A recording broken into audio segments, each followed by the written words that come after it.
The phrase fell like a silent, heavy, almost cruel sentence. There was no precedent for a German field marshal being captured alive. Adolf Hitler knew exactly what he was saying when he promoted Friedrich Paulus in that January of 1943.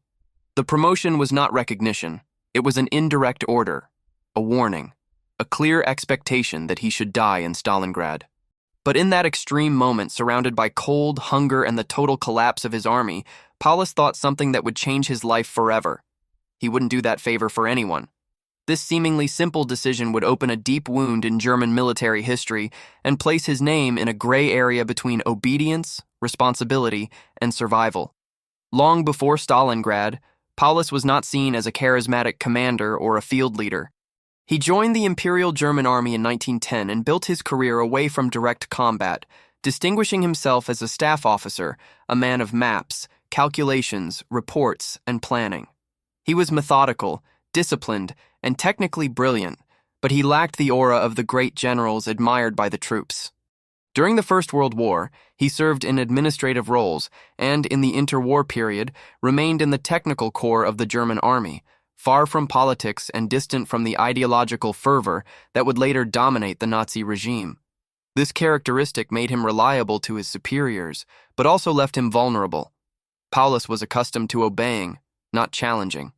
When World War II began, his career advanced rapidly. In 1940, he became Chief of Staff of the 10th Army, later renamed the 6th Army. He participated in the planning of major operations in Eastern Europe and gained a reputation as an efficient organizer. Still, he had never commanded an army in direct combat. This limitation was well known. Even so, in December 1941, everything changed.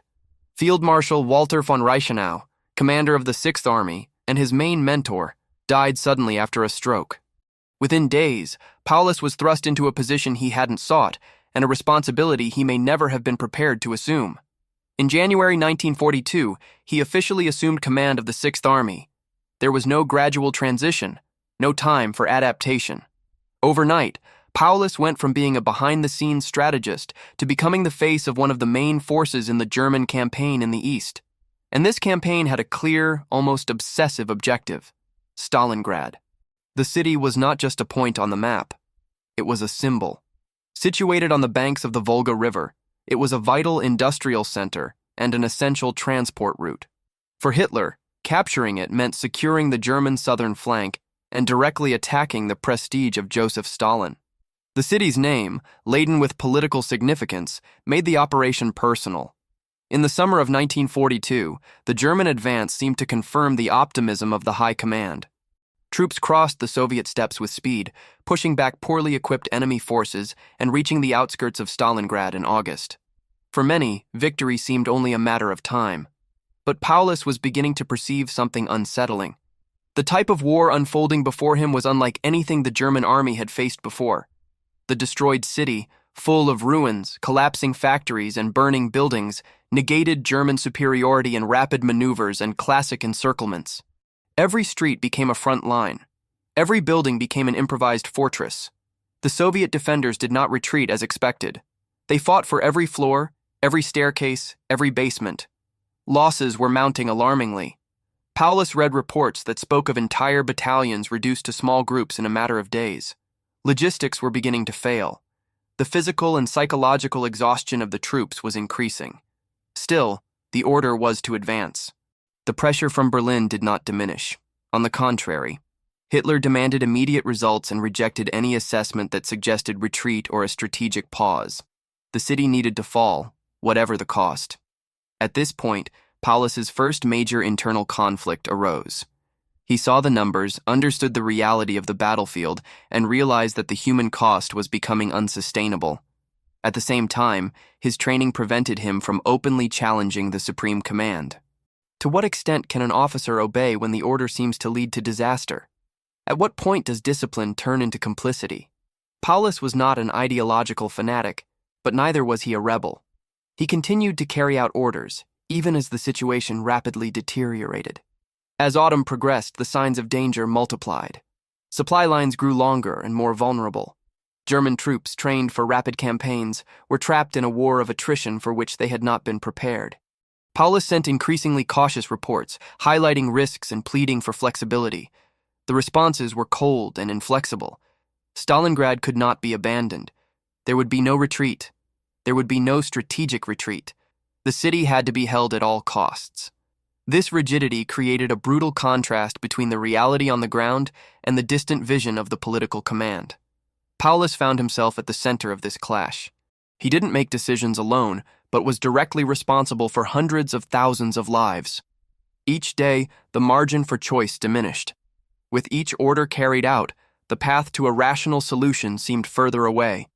The Soviet encirclement began to take shape on the horizon, still invisible to many, but increasingly clear to those who carefully analyzed the maps. As winter approached, a silent question began to haunt Paulus in every decision. Was it still possible to save the army, or was all already lost? He continued to advance, not out of conviction, but out of duty. And this duty, built over decades of military discipline, was beginning to become a trap. What was at stake was no longer just Stalingrad, but the very boundary between obedience and human responsibility. The Sixth Army was entering a point of no return. Paulus didn't yet know when or how, but he was beginning to sense that this campaign wouldn't end as Berlin had imagined. The city resisted, the enemy grew stronger, and winter approached with a silent promise of extreme suffering. And, as the orders continued to arrive, a doubt inevitably grew. When history demanded this decision, who would bear the weight of the consequences? If this story has made you question where obedience ends and human responsibility begins, then you belong in this conversation. Here, war is not treated as a spectacle, but as a consequence of real decisions made by real people. Like this video so that more people can access this type of reflection. Comment on what you would do in Paulus's place when faced with impossible orders.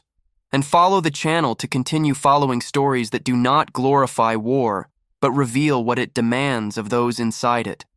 The siege closed in almost silently. There wasn't a single day when Paulus could point and say, "This is where it all ended." Defeat came in layers, like the cold that penetrated clothes, bones, and decisions. When Soviet forces launched Operation Uranus in November 1942, the Sixth Army was surrounded on all sides. Supply lines were cut, escape routes disappeared, and suddenly hundreds of thousands of men were trapped in an ever-shrinking space, dependent on orders from afar and promises that held no weight in reality. Paulus understood what that meant. Any officer with basic training would understand. An army surrounded, without fuel, with limited ammunition and an extreme winter ahead, cannot win. He reported this. He explained it with numbers, maps, and reports. He requested authorization for a coordinated retreat while there was still a chance. The answer was always the same. Resist. Supplies would come by air. The Sixth Army should hold its position. For those in Berlin, it was a strategic decision. For those in Stalingrad, it was a slow sentence. The supply planes couldn't even meet a fraction of the needs. What arrived was insufficient. A soldier needed calories to survive the cold. He needed ammunition to defend himself. He needed medicine to treat wounds and illnesses. None of this arrived in sufficient quantities. Many planes were shot down before landing. Others couldn't even take off because of the weather. Every day, Paulus received harsher reports. Men fainting from hunger. Wounded soldiers being operated on without anesthesia. Soldiers using frozen pieces of cloth as makeshift bandages. It's impossible not to draw a parallel with the daily life of anyone who has ever been trapped by an absurd decision from above. An employee who sees a project fail but is forced to continue. A professional who warns of an obvious risk and is ignored by those not on the factory floor. The difference is that in Stalingrad, the price was paid in lives. Paulus wasn't dealing with abstract numbers. Each order executed meant more men dead, frozen, or abandoned. Winter arrived in full force. Temperatures plummeted. Fuel ran out. Vehicles became immobile. Weapons jammed. The simple act of sleeping became a risk. Many soldiers didn't wake up. Paulus walked through makeshift shelters and saw men who no longer had the strength to get up. Still, the orders were clear. Resist to the end. There was no authorization for attempting a breakaway. There was no permission to surrender. Only the requirement to maintain a position that no longer had any real military value. At that point, The war ceased to be merely a confrontation between armies and became a brutal psychological test. Paulus was a man trained to obey. His entire career had been built on the idea of carrying out orders with precision. But there, faced with total collapse, a question arose that no military manual answers. When does obedience cease to be a duty and become cruelty? He knew that continuing meant only prolonging the suffering. He also knew that disobeying meant defying the head of state himself. Hitler, far from the battlefield, believed that each day of resistance helped the overall war effort. This view ignored the human reality of the siege. It ignored the fact that there was no longer any real combat capability. The Sixth Army was not holding the enemy. It was being slowly destroyed. Paulus tried to balance two opposing forces: institutional loyalty and moral responsibility. This tension did not explode in dramatic speeches. It accumulated silently, night after night, as he signed orders he no longer believed in. In January 1943, the situation reached its breaking point. The last airfield was captured by the Soviets. The airlift was over. There was no longer any possible illusion. Paulus reported that his troops were out of ammunition and food. The response he received was not a solution, but a symbolic gesture: his promotion to Field Marshal. Within German military tradition, this carried a clear meaning. No field marshal had ever surrendered. The message was simple: even if never written, he was expected to die there. For many, this promotion represented an honor. For Paulus, it was a cruel confirmation that there was no longer any authorized way out. He was not a man moved by theatrical gestures. He did not believe in symbolic sacrifices. Before him were exhausted, wounded, and starving soldiers. He saw no point in dying to preserve a tradition while thousands continued to suffer without purpose. The decision that matured at that moment was not sudden. It was the result of months of collapse, denial, and imposed silence. On January 31st, 1943, Paulus surrendered to Soviet forces. There was no heroic speech. There was no dramatic announcement. There was only the recognition that the war, at that point, no longer had any military or human meaning. A few days later, the remainder of the Sixth Army also capitulated. Stalingrad was lost. Germany had suffered one of the greatest defeats in its history. Hitler's reaction was one of fury.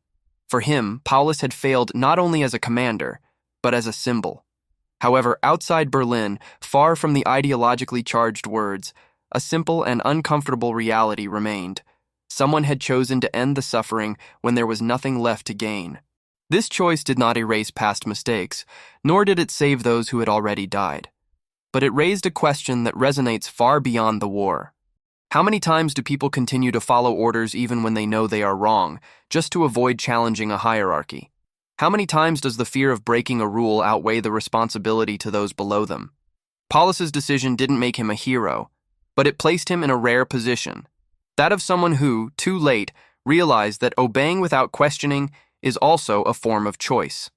What he didn't yet know was that surrendering wouldn't end his story. On the contrary, from that moment on, his life would take an unexpected turn, far from the battlefield, where new truths would come to light and where his old certainties would be dismantled one by one. The capture of Friedrich Paulus did not merely end a battle. It marked the beginning of a much quieter and deeper confrontation, fought far from weapons and maps. For the first time in decades, he was not surrounded by orders, reports, or hierarchical expectations. He was surrounded by time. Time to think, to remember, and above all, to confront what he had always avoided: personal responsibility. In Soviet captivity, Paulus ceased to be just a defeated officer and became a man forced to look at his own past without the filters of military discipline. In his first months as a prisoner, he did not present himself as an opponent of the regime he had served. On the contrary, he maintained emotional distance, refused immediate collaboration, and remained silent. This silence, however, was not firm conviction. It was confusion. When exposed to documents, accounts, and evidence of the crimes committed by the Nazi state, especially against civilians and prisoners, something began to crumble. It was not a sudden collapse. It was a slow erosion, similar to what happens when someone realizes they defended a cause without knowing the true human cost behind it. The turning point didn't come from direct pressure, but from the accumulation of facts. Paulus began to understand that his obedience had not been neutral. Even without directly participating in atrocities, he had sustained a machine that produced suffering on an industrial scale. This realization doesn't bring relief, it brings weight. He began to write, reflect, and question not only Hitler, but the entire system that transformed ordinary people into passive executors of inhumane decisions. When the assassination attempt against Hitler failed in July 1944, Paulus lost his last illusions about the possibility of internal reform of the regime. It became clear that it was not just a flawed leader, but an entire structure based on blind loyalty. Little by little, he distanced himself from the ideology he had served and began to take a critical stance. By joining the National Committee for a Free Germany, Paulus did not become a moral hero. He became something rarer, a man willing to admit that he had been on the wrong side of history. This transformation was completed when he testified at the Nuremberg trials. Before the world, Paulus spoke not as a victor, but as someone who had witnessed failure firsthand. His words helped dismantle the narrative that everything was the sole fault of a single man. He made it clear that disastrous military decisions were the result of a system that punished questioning and rewarded obedience. His speech did not erase the past, but it helped expose how it was constructed. After his release, Paulus spent his final years in East Germany, far from his former position of power. He no longer commanded troops. He gave no orders. He dedicated himself to studying, writing, and warning about the dangers of authoritarianism and unreflective submission. He was seen by some as a traitor and by others as a symbol of repentance. The truth is that he occupied an uncomfortable space, one where there is no glory, only belated awareness. Paulus's story isn't about complete redemption. It's about hard learning. And that's exactly where it resonates with the daily lives of viewers. Because on a smaller scale, everyone faces situations where they follow orders, rules, or expectations, even knowing that something is wrong. At work, in the family, in institutions, in social groups. The question this story leaves us with isn't, what would you do in a war? But what do you do when you realize that continuing to obey hurts people, including yourself? Transforming this learning into practical action requires more than abstract reflection. It requires attitude. The first step is to develop critical awareness. Before accepting any imposed order, decision, or path, ask yourself, who will be affected by this?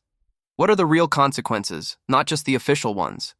This simple habit can prevent automatic choices that, accumulated, cause profound damage. The second step is learning to record and name discomforts. Paulus ignored his internal warnings for too long. In everyday life, this happens when someone perceives injustice, but prefers silence to avoid conflict. Writing down, discussing, and giving form to these perceptions helps break the passivity. What is not named tends to be repeated. The third step is to seek moral autonomy. This doesn't mean constant rebellion, but the ability to say no when an order violates basic principles of human dignity. This skill is built through small daily decisions, defending someone who has been wronged, questioning abusive goals, and refusing to participate in practices that harm essential values.